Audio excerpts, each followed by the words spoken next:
Hi, this is Rick Gualtieri, and this is another Tales of a Midlist Author. Today, I wanted to discuss beta readers. I see a lot of people out there asking questions about them. How do I recruit them?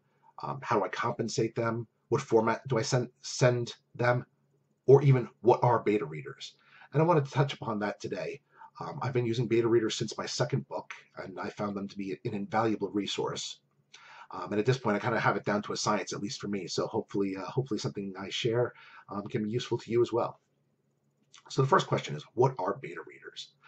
Beta readers are people you recruit to read your story before it's ready for prime time.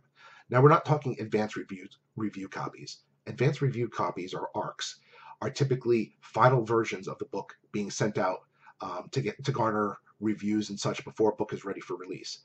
Beta readers, you typically want to send them an earlier version of the book, one that's maybe not fully edited, that's not fully set in stone. The story should be finished, but you're still working on it because you want that feedback to make it a better story. In many ways, beta readers are kind of used a lot by independent authors as a replacement for a developmental editor. Developmental editor, that's kind of the most in-depth form of editing. Will work with you one-on-one to really tear apart your story, find all the places that don't work and all of that. They're also the most expensive form of editing for independents. So for those who are budget-minded, recruiting multiple beta readers can hopefully give you that same type of feedback you're looking for to make your story work better, but without the expense. So that being said, how do you recruit them? Now, a lot of people will turn to friends and family, and that's fine. But I would just say, only turn to them if you know that they're going to be critical. If you know that they're going to, one, take it seriously, give you in-depth feedback, and not be afraid to hurt your feelings. Somebody who's only going to say, sure, I'll read it because you're my beloved nephew, and then I'll just tell you it's the most wonderful thing ever to make you feel better. Honestly, it's kind of useless. I mean, yeah, it's a little ego boost, but quite frankly, it's not going to help your story. So be very critical of that. Personally, what I like to do is I like to use my social media platforms.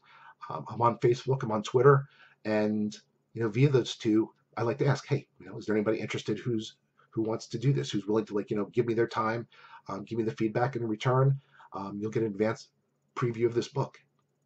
And that's worked for me pretty well. Even when I was starting out, that worked fairly well. I mean, here's the thing I find is I typically want maybe 7 bits of feedback, or not 7 bits of feedback, but 7 differing views of feedback. So that's the amount of beta readers I'm looking to get in. And sometimes I'll go above that number because not everybody's going to get back to you. But I find that's a good number to to point out, okay, what works with the story, what doesn't work with the story. And it also allows it to be managed in a reasonable time frame. So we're not necessarily sitting on our stories for for years on end waiting for people. That being said, the way I do it is, since I'm multiple books into this, is I do a mix. With every book, I pick some beta readers I've worked with in the past who I know aren't afraid to tear a book to shreds and give me in-depth feedback. But I'm also looking for new, fresh opinions.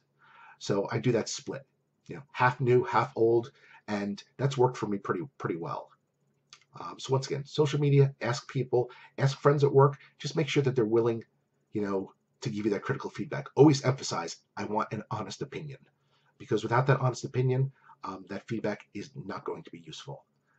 And also, the more in-depth they're willing to give you, likewise good. So with regards to paying or compensating beta readers, there are services out there where you can pay for a beta reading. Kind of works similar to a light form of editing. That's fine. Typically, once again, I'm looking for volunteers. And what those volunteers get in return is, in addition to obviously my heavy gratitude, they get an advanced copy of the book. So if they are fans of the series, that's something for them. 2, they definitely get a listing in my thank you page when I do publish the book. Nice little thing to show the friends and family, I guess. And they get a finished version of the book when it's done. And I mean, with that regards, I've had pretty good success. How much time do I give them? I typically will ask for feedback within a couple weeks. But here's the thing. I know my beta readers are doing me a favor. I don't bug them. So, if 2 weeks have gone by and they haven't gotten back to me, I'm okay. You know, I can be patient. I have other things to work on. Trust me, editing a book is a multi-step process. I have more than enough to keep me busy. So always keep that in mind with regards to beta readers. They're doing you a favor. Don't be overly pushy with them. Now, what types of feedback are you looking for from them? I'm not bringing on beta readers to proofread for me. I have a professional proofreader. I spend a lot of time doing that myself as well, you know, to augment that. Mind you, if one of them gets back and says, "Hey, I found a major typo in this chapter," I'm definitely going to thank them for it and use it. That being said, I normally will write out a questionnaire before I send a story out for beta reading, telling people what types of feedback. Typically, that involves the story, the plot, the characters, what works, what doesn't work, slow spots, does the ending work, all of that. Because that's what I'm looking for, story feedback, to make the story that much better from when I put it out there. And I'm also looking for trends. If somebody points out a chapter is slow because of so-and-so and they give good in-depth feedback, yeah, I'm definitely going to look at that. And I'll make a judgment call based on how it works with the story. If multiple people are telling me certain sections are working, that's telling me, yeah, that needs to be fixed. So keep an eye on trends. Trends are probably the most important bit of feedback you're going to get. Or if multiple people are telling you that your lead hero is boring, well, your lead hero might be boring. If multiple people are telling you your ending is weak, go back and look at that. See if you can follow up and ask them why the ending is weak if they haven't already provided it. So that's pretty much what beta readers are and what they do, and how you can recruit them. One other question to bring up is how to protect yourself. I hear a lot of people saying, well, I don't want to send my story to strangers. What if they steal it? Well, first of all, if you're a known author, yeah, that might be a valid question to ask.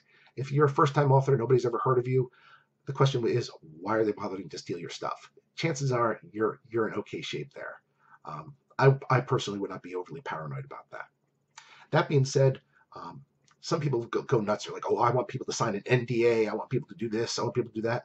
Quite frankly, if somebody asked me to beta read their book and then they said sign an NDA, I'd tell them to go screw themselves. That's going a little overboard.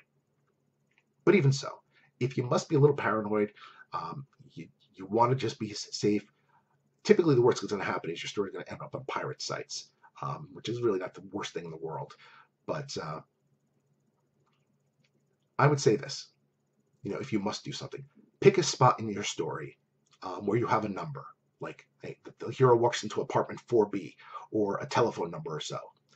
And for every person you send that story to, change that number. It's almost kind of like a hidden watermark that only you know about. Write it down and say, okay, person A got this, person B got this. Therefore, if your story does show up on a pirate site, well, at least you can you know who did it. I don't know what kind of legal resource you have. Honestly, I can't really see going after somebody for that, but it would tell me not to use that person as a beta reader again. So that's just a little little advice if you must do that. Honestly, I really don't. I think there's a little bit of trust you have to have with a beta reader, and I think that trust is repaid, by many, because hey, I'm sending you an advanced copy. I get that feedback. I might work with you again, and something, that's a partnership that's really invaluable. And I'd rather go into that hoping for that partnership than from a position of paranoia and assuming everybody's a thief. Just my advice, take of it as you will. And then, really the only other thing to mention is format. Typically, I will ask people what format they want their story in, whether it's PDF, EPUB, or Mobi formats, and I'm happy to provide it for them. You can be upfront and say, hey, I'm sending you a PDF. That's all you're getting. Or you can do it the same way. There's no set rules for how this needs to work. Really, the only set rule you're looking for is getting good feedback for your story and putting out the best story that you can. So that's it.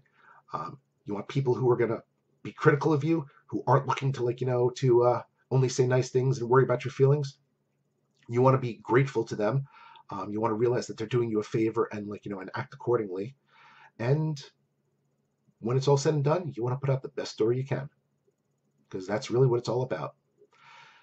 Okay, so once again, I am Rick Gualtieri, and this is Tales of a Midlist Author, and I hope to talk to you again soon. Thanks.